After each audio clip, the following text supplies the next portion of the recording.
Atheism makes you more religious. মানে নাস্তিকতা আমাদেরকে আরও স্পিরিচুয়াল বানায় বা আধ্যাত্মিকতার পথে এগিয়ে দেয়। এথিজমের বেসটা কি? এথিজমের বেস আসলে কোয়েশ্চেনিং, মানে কোনো কিছুকে প্রশ্ন করা বা কোনো কিছুর অস্তিত্বকে আমরা ব্লাইন্ডলি ফলো না করাই হচ্ছে এথিজমের মূল কনসেপ্ট।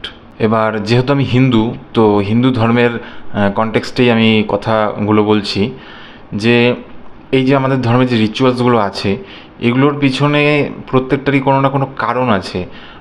এগুলো পারফর্ম করার বা এর ভিতর পিছনের যে স্টোরিগুলো, সব কিছুর একটা র্যাশনাল সাইড আছে। কেন প্রাচীনকালের যে হিন্দুরা তারা এই সমস্ত পারফর্ম করতো পূজা, বা কেন এই ভগবানকে মানতো বা কিভাবে তার উপাসনা করতো, এর পিছনে একটা র্যাশনাল সাইড আছে। এবার যখন আমরা ডিভোটেড হয়ে যাই, আউট অফ ডিভোশন আমরা উপাসনা করা শুরু করি, মানে শ্রদ্ধা থেকে, ভক্তি থেকে, তখন আমরা এগুলোকে কোয়েশ্চেন করি না বা কোনো কিছু জানতে চাই না যে এটার পিছনের কী রিজন। আমরা জাস্ট ব্লাইন্ডলি ফলো করি।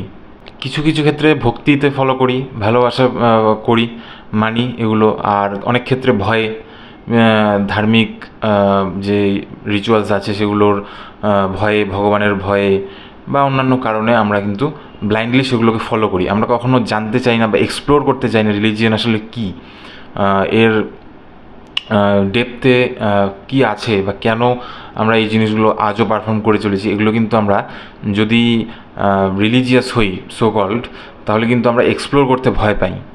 আমরা জাস্ট যা চলছে, যেভাবে চলছে সেইভাবে আমরা পারফর্ম করে যাই এবং ফলো করতে থাকি আমাদের অ্যানসেস্টারদের যে রিচুয়ালসগুলো আছে সেগুলো, বাবা মা, তারপর আমরা, তারপর আমাদের নেক্সট জেনারেশন, এইভাবে আমরা পাস অন করতে থাকি। কিন্তু আমরা কখনোই এগুলোকে নিয়ে এক্সপ্লোর করি না বা রিসার্চ করি না, জানতে চাই না, কোয়েশ্চেন করি না। আর তখনই রিলিজিয়নের সংস্কার হওয়ার স্কোপটা কমে যায়। সেগুলোকে আধুনিক যুগের সঙ্গে, আধুনিক ছেলে মেয়েদের সঙ্গে মানিয়ে নেওয়ার স্কোপ কিন্তু তখনই কমে যায় যখন আমরা এগুলোকে আরও বিভিন্ন পয়েন্ট অফ ভিউ থেকে দেখে বোঝার চেষ্টা যখন করি না তখন। কিন্তু একজন এথিস্টের পয়েন্ট অফ ভিউ থেকে যদি দেখি, সে কিন্তু কোনো কিছু ব্লাইন্ডলি ফলো করছে না বা out of fear or devotion সে কিন্তু সেগুলো মানছে না। সে জাস্ট সব কিছুকে একটা ওপেন মাইন্ড নিয়ে দেখার চেষ্টা করছে যে এটা হচ্ছে, এটার পিছনে কী কারণ, কিভাবে হচ্ছে, কেন হচ্ছে, কারা করছে। একটা মানে রিসার্চ মাইন্ডসেট নিয়ে, একটা সায়েন্টিস্টের মতো মাইন্ড নিয়ে সে কিন্তু বোঝার চেষ্টা করে যে রিলিজিয়ান আসলে কী। বিভিন্ন রিলিজিয়ান, যেমন আমার রিলিজিয়ান হিন্দু ধর্মের এসেন্সটা কী, একটা এথিস্ট কিন্তু আমার মানে একজন রিলিজিয়াস ব্যক্তির থেকে বেশি বোঝার চেষ্টা করবে বা বুঝবেও, কারণ তার ওপেন মাইন্ড। সে সব কিছুকে জানার চেষ্টা করে এবং সব কিছুকে কোয়েশ্চেন করে, প্রশ্ন করে। সে না বুঝলে বারবার বোঝার চেষ্টা করে, জানার চেষ্টা করে, খোঁজার চেষ্টা করে।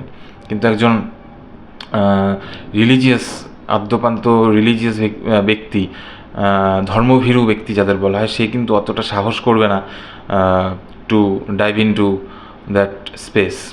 সে জাস্ট যেভাবে চলছে চালিয়ে যাওয়ার চেষ্টা করবে। তো এইবার এথিস্টের ক্ষেত্রে কী হয়, সে যখন বোঝার চেষ্টা করে, জানার চেষ্টা করে, তার মনে যখন কোয়েস্ট আসে যে এক্সপ্লোর করি রিলিজিয়নটা, তখন কিন্তু সে আসলে সেই রিলিজিয়নের অনেক ডেপথে চলে যায়, অনেক জিনিসপত্র অনেক কাছাকাছি জানার চেষ্টা করে বা জেনে যায় এবং বুঝে যায়। অ্যাকচুয়াল যে রিলিজিয়াস পার্সন, তার থেকে বেশি তার নলেজ হয়ে যায় ওই ধর্ম সম্পর্কে। এবং সে কিন্তু আসলে বুঝে যায় যে রিলিজিয়নের আসল উদ্দেশ্যটা হচ্ছে সামাজিক, সোশ্যাল গ্যাদারিং বা সোশ্যালি আমরা ইউনাইটেড ফিল করার জন্যই আসলে বর্তমানে যে রিলিজিয়নটা চলছে তার একমাত্র উদ্দেশ্য।